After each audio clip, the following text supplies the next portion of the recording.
So dito naman tayo sa welding machine.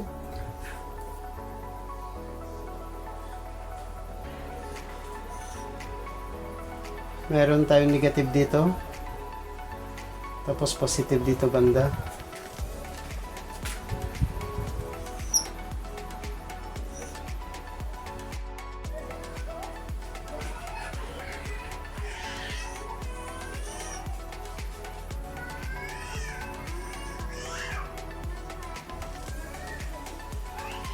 So dito yung clamp natin. Naka-clamp tayo dito banda.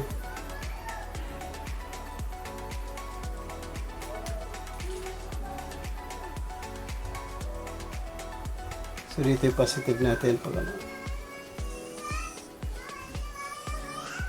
Okay. Ito yung workplace natin, workpiece.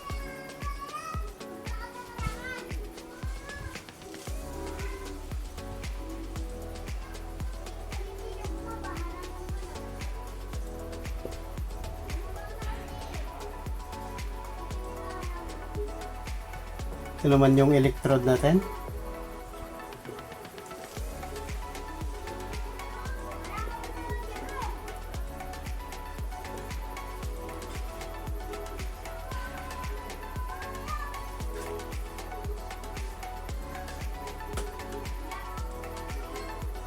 Holder.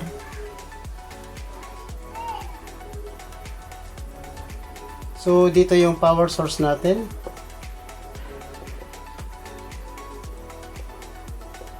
Okay?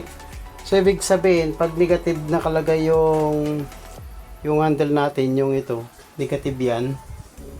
That means straight polarity. Bali straight polarity to.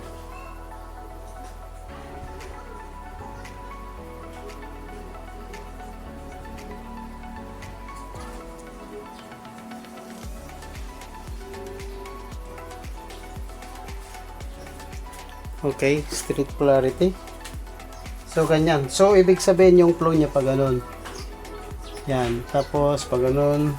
Then, pababa dito. Yan, yung flow. Papunta sa positive. So, ganyan yung electron flow niya.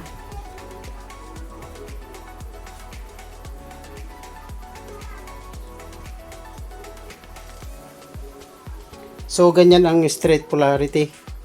So, pagbalik na rin naman natin mga bossing. Okay. So, ito naman yung isa. Gawin natin yung reverse polarity. So, ito lang alisin natin. Ito na lang. Okay. Reverse polarity naman tayo.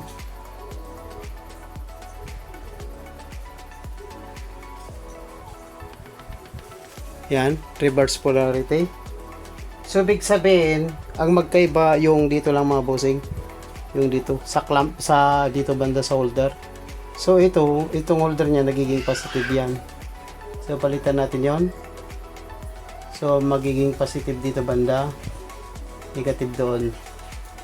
Yun, ganyan lang. Tapos, yung flow niya naman. Pag ganun naman. Sinusundan pa rin ng negative. Then, papasok naman dito banda. Baliktaran na. Tapos, papunta dito mga bossing. Yan ang pagkaiba nila. Pagpalitin yung clamp at saka ground. Yan yung reverse polarity. So, ganyan lang po ang pinagkaiba nila. Yung kanina, straight polarity. Ito naman reverse polarity. So, thank you mga bossing. Salamat. More subscribe.